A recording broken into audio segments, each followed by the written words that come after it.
His name is Tyler. Nope. Huh? Poop Man. Poop Man. Poop Man is just an idea. Tyler Wick is a comedian and comes up with crazy ideas, and that's where Theodore Eugene Poop was born. What's he supposed to be out there doing? Other than looking like a dork. Poop emojis. It's a fan favorite with all the children, adults. It's recognizable. So it gives us an opportunity to kind of bring attention to different things. And we can use it to our advantage. It's attention grabbing. It's going to be humorous. It can also be educational. If we don't have you in the poop costume, Poop Man hasn't been. I now officially have one that will keep in my backpack with my camera and my laptop. Poop Man will be going everywhere. Why? Why not? Poop Man. Poop Man. Happy day. EJ McCoy here on the Find Your Gold podcast. I am here with Tyler. Nope. Huh? Nope. Not Tyler. Not I'm here Tyler. with Poop Man. Sorry, Poop Man. Poop Man. But we're going to talk. Okay. Let me interrupt you for. I'm 30 seconds in here. You're already trying to interrupt me. It's my job to interrupt you. You didn't It's get my podcast. name right. Tyler. His name is Tyler. He is operating as Poop Man. The thing is, I'm a little nervous because he's taking it a little bit too seriously. Because I'm over here. I want to talk today. We're here to talk today about Poop Man and Tyler. I want to get to know Tyler a little bit. Well, Poop Man is Theodore Eugene Poop, Okay. or Poop Man to the people. Okay. Completely different from Theodore Eugene Poop. Poop. Yep. I don't understand. I know you as Tyler and Poop Man. Where the hell did Theodore Eugene come from? So, Poop Man is just an idea. Tyler Wick is a comedian and comes up with crazy ideas, and that's where Theodore Eugene Poop was born. Okay. Awesome. So you're Tyler Wick, That's me. and you're a comedian. I am. All right. So talk to me more about the very, very big picture of Poop Man and what the purpose of Poop Man is. What's it supposed to do? What's he supposed to be out there doing other than looking like a dork? Well, yeah, it is dorky, but it's also a recognizable character. Everybody knows the poop emoji on their phone. Yeah. One of our largest items when we're not giving it away at the parade is the poop emojis. It's a fan favorite with all the children, adults. I call it my calling card. There you go. It's a fantastic calling card. You should be proud of that one. By the way, it's not trademarked, so feel free to use it. You know, it's still mine, but I'll show up to your house dressed like this telling you to stop it. no, I'll tell him to go and commend you for it because it just brings more awareness. It's a recognizable character from the emoji on the phone, and I think that we can bring it to life with using the humor aspect. I mean, the fact just walking around in public wearing this, people know right away what I am. They're Right. like, I've heard every poop joke you can, other words you can't say. It's recognizable. So it gives us an opportunity to kind of bring attention to different things. But why? Why not? Something different. Attention to what? Like, yeah, like that's gonna somehow get us poop customers. Why is he wearing that? Is he wearing it for a reason? And then, funny videos. Why is that guy doing a TikTok dance in a poop costume? They see a Scoop Soldiers link. That's eyes on the company. Yes. We're doing an event. I'm walking around. People are following me, asking me questions. That leads them to the booth. Why are you wearing that poop costume? I work for a company that picks up dog poop. I didn't know that was a thing. Yeah. These are conversations I've had on a regular basis whenever we're out and about. It's just the attention. It's like a giant waving red flag. I don't know, referring It's a billboard. to red flag. Yeah, absolutely. A mascot. Just like it's just like the Liberty Tax guy, and he became famous. They became famous because all of their franchisees had that Liberty, that Statue of Liberty mascot during tax season. That, you know what I'm talking about? Absolutely. For Liberty Tax. That's a mascot that everybody recognizes and knows now. Yeah, exactly right. We are pushing for our brand mascot to be Poop Man, and we can use it to our advantage. It's attention grabbing. It's going to be humorous. It can also be educational. And there's a lot of opportunities behind Poop Man I thought we're going to tap into in the next. Well, and again, people like seeing stupid shit on social media. And what is more stupid than a guy dressed in a poop emoji costume bringing awareness to a company that scoops dog shit for a living? When I heard that we were like, we need someone to do something stupid, I'm like, it's me. I'm going to do it. Tell me about your day job. When you're Tyler or as Poop Man? As Tyler. As Tyler. So I am the company's EFA. What does EFA mean? Everything, forever, always. So when something needs to be done, I'm usually the one that does it. I work for the Sam's team. I travel. I've done everything in this company except for book your flights. My flights. Your flights. Nobody books my flights. I book. That's why it's the only thing I haven't done yet. Hold on. No, there's still something you haven't done yet. Taxes. Accounting. Yeah, I'm supposed to So say we do not lean on you for accounting advice. No. I have a terrible track record with keeping money in my own bank account. Well, I mean, that's actually the very beginnings of an entrepreneur. No, There you go. I'm kidding. I actually have always been known how to save. I just also know how to spend. So Tyler Wick does, well, I already forgot this because I'm so bad. What Tyler Wick, what's the acronym? EFA. EFA. Everything, forever, always. Everything, forever, always. And so I know you to do everything. As you mentioned, Scoop account manager. Man, when we need people answering the phones and sending emails, somehow dressed in that costume, you get it done. That's right. When we need somebody to fly out to a new market and train somebody, you get it done. When we need compliance for franchisees or training for franchisees at any level, you get it done. So kind of like Edwin, but lesser. I wouldn't say lesser. I would say Edwin, but better English. Less cranky. More funny? Way more funny. Way more funny. And I don't snore as loud either. No, he snores really It's loud. Bad. Really Real loud. bad. Okay. So talk to me about the Poop Man. Oh, sorry. Theodore Eugene Poop. Theodore Eugene Poop. I'll allow you to call me Poop Man to make it easier. Okay, going Poop forward. Man. There you go. Going forward, everybody introducing Poop Man. Poop Man. So Poop Man is basically an icon in the making.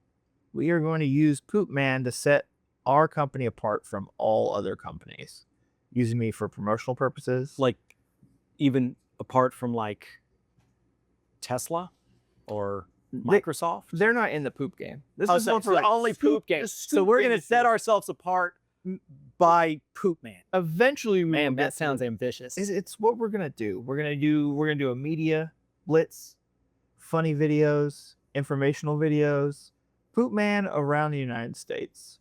I think in the last 2 years with this company, I've been to every single market. Wait a second. Who's been to every single market? All right, it's a split personality thing. Tyler's been everywhere. Poop Man is on his way. Okay. Because if we don't have you in the poop costume, Poop Man hasn't been there. I now officially have one that will keep in my backpack with my camera and my laptop. Poop Man will be going everywhere. Awesome. I was just recently at the Seattle Mariners game. You were. Yeah. Tell me about Poop Man at the Seattle Mariners. How the heck did you get all the way? Here we are in Anna, Texas on the bus. How did you get all the way up to, how did Poop Man freaking get all the way? You're freaking poop.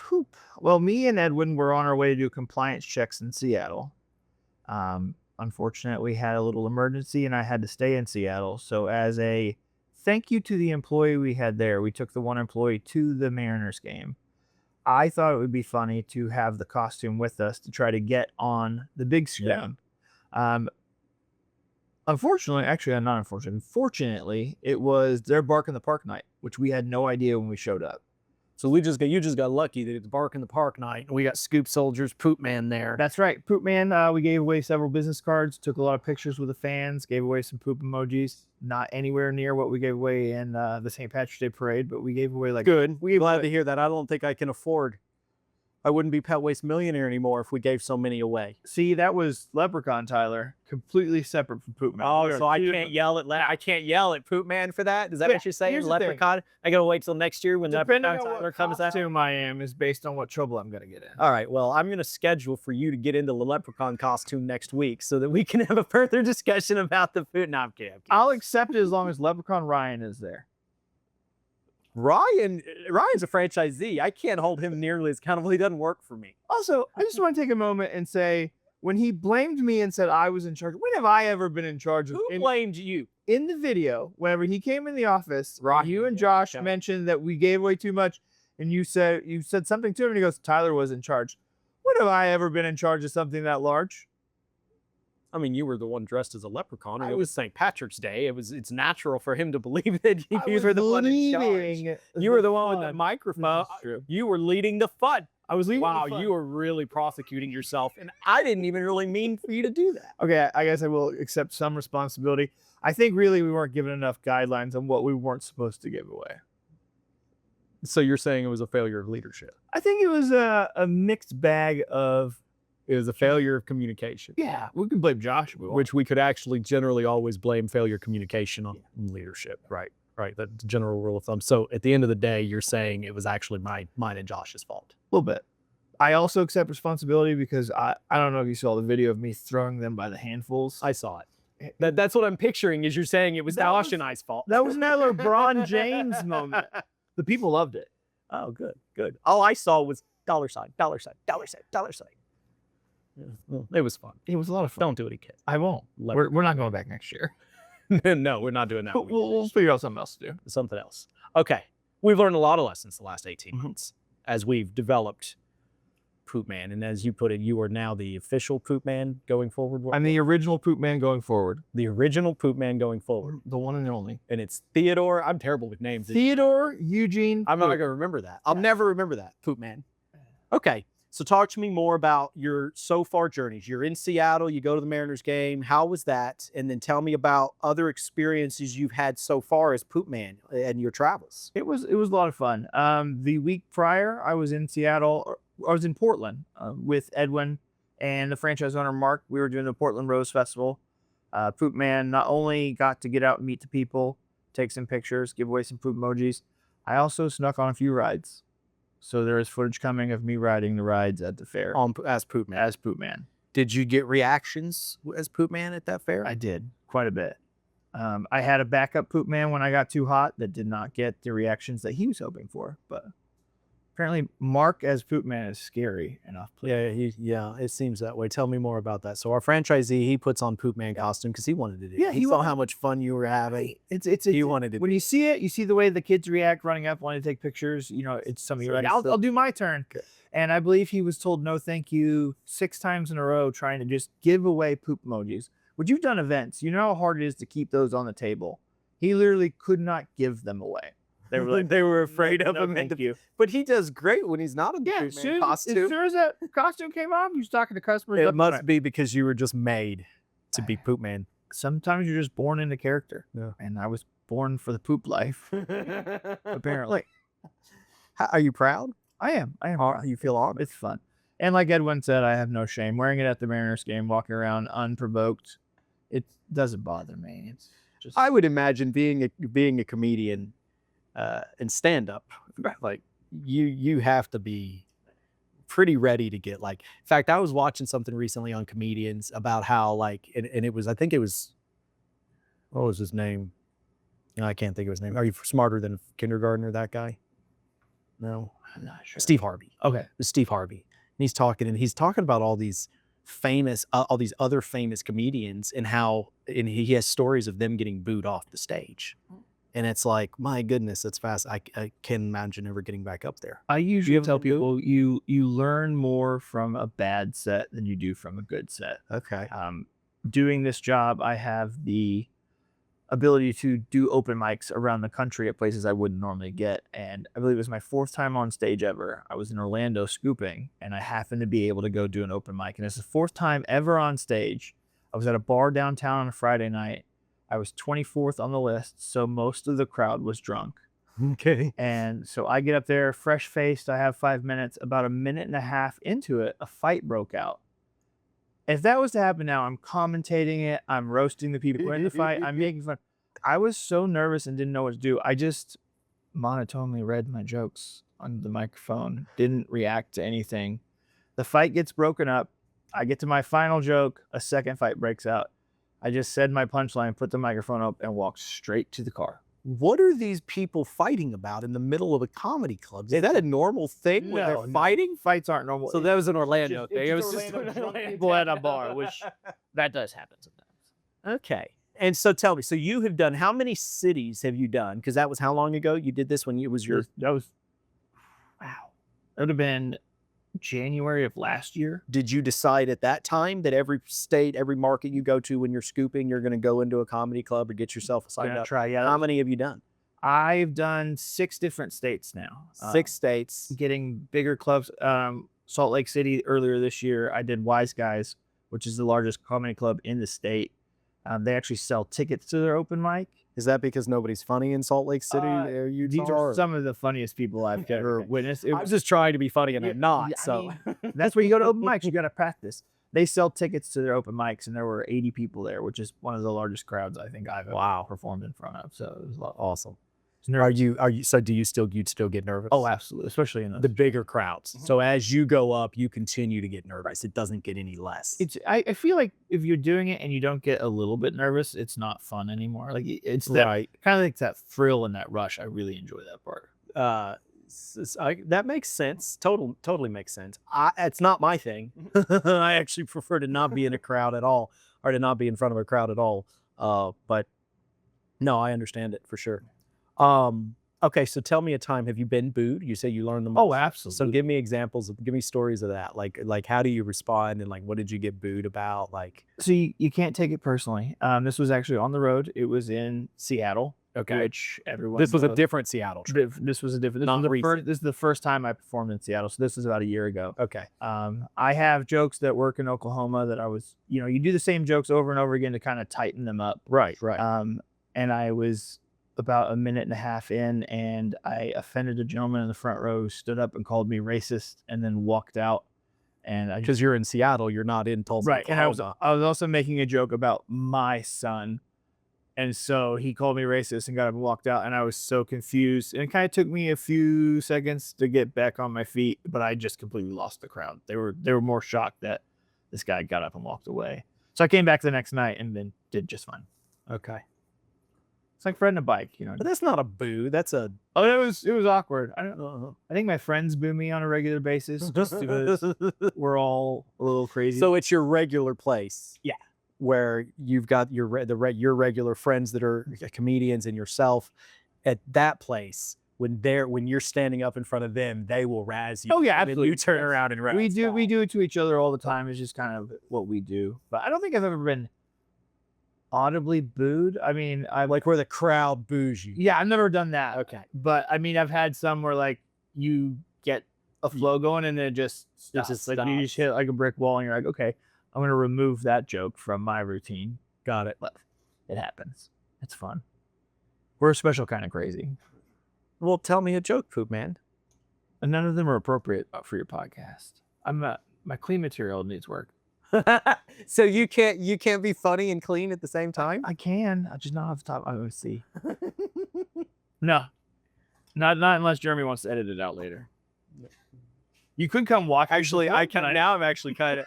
That'll be way after my bedtime. Way after. But we might send Jeremy because he stays up. He doesn't sleep. There you go. So we'll send Jeremy, and he'll blush a little bit, but he's used to being around inappropriate people. It's fun. Go ahead. I want to hear it. What makes you? I'm the one that dictates. We can bleep it out. I mean, or is it like a dirty joke, like HR, like it's like we're gonna break HR rules? Yeah. Let me see. I have a list of notes that's 9 million pages. Okay, well I'll switch it up. What's the joke that you said about your son that made the guy get up and walk out? So, my son's mother is African and Puerto Rican. Okay, and I am clearly extremely Caucasian, and I have a joke about him being mixed race. And in the joke, I talk about how I'm trying to teach him how to play basketball. And he's teaching you? No, he just took it as me making a joke about something that's inappropriate because it's teaching a black child how to play basketball.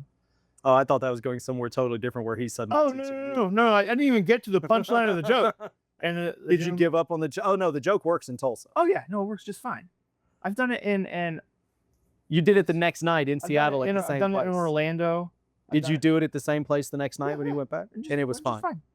You weren't self-conscious though because that one guy the night before? No. I've had times. There was a time in Tulsa where you could do 4 different mics in one night.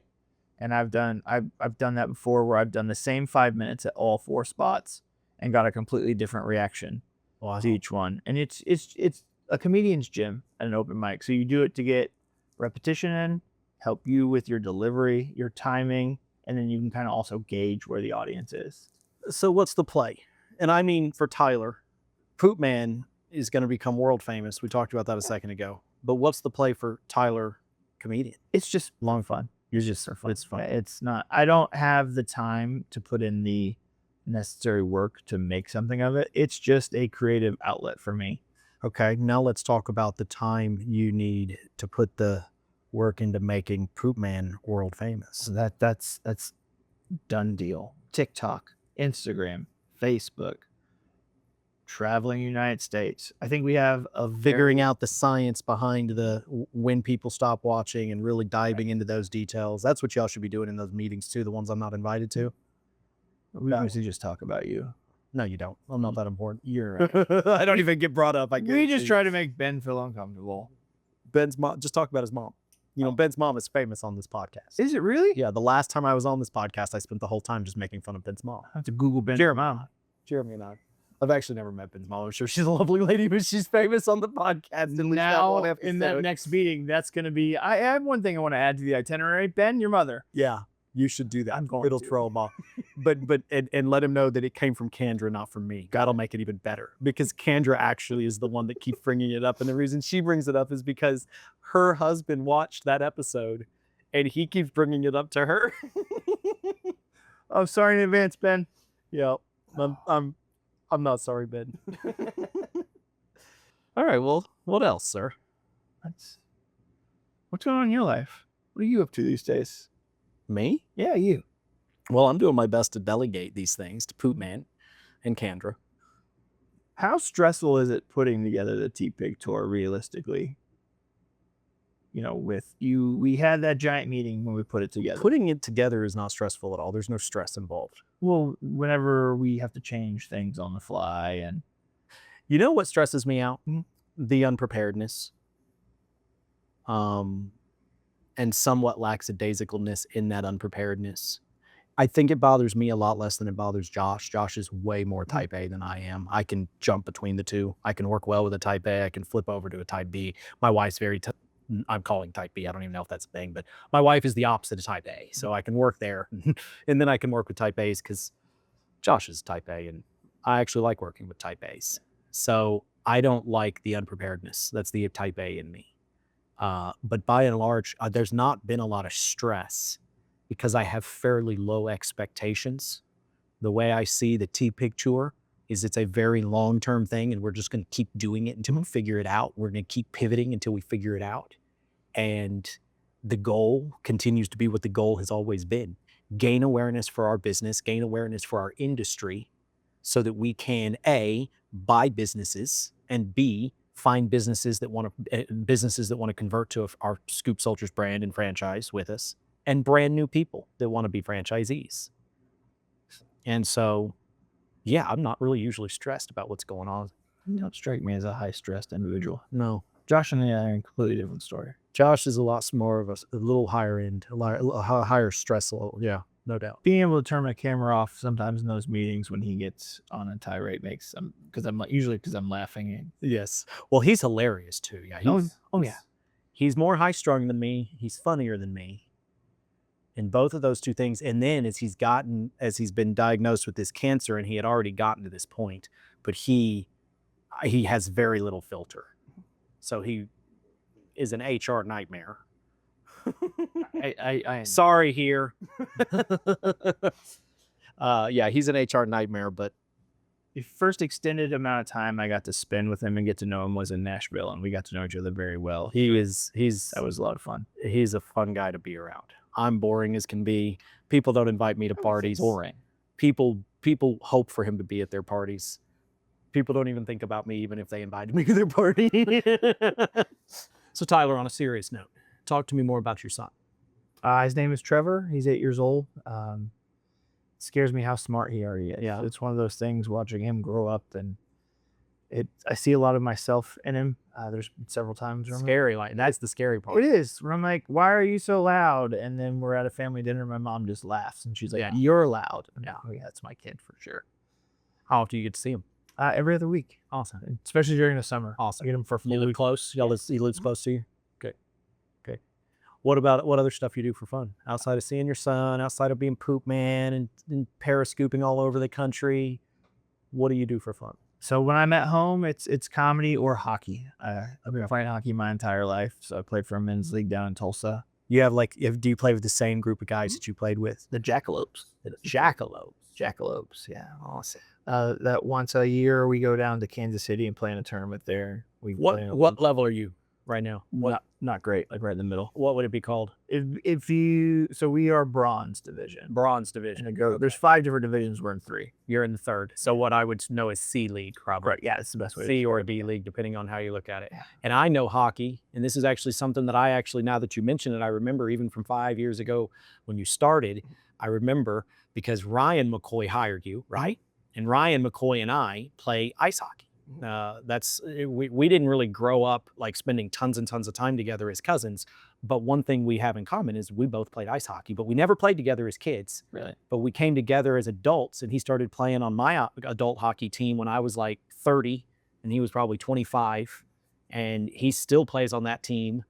I don't play on that team at all. I broke my leg a few years ago and retired. I wanted to do some new things. It's not worth it after I broke my leg. Although I've been itching after I've watched some of the Stanley Cup playoffs here. But anyway. Game 6 tonight. I am not a 3rd level. I am a 4th, 5th, or 6th level player at this point.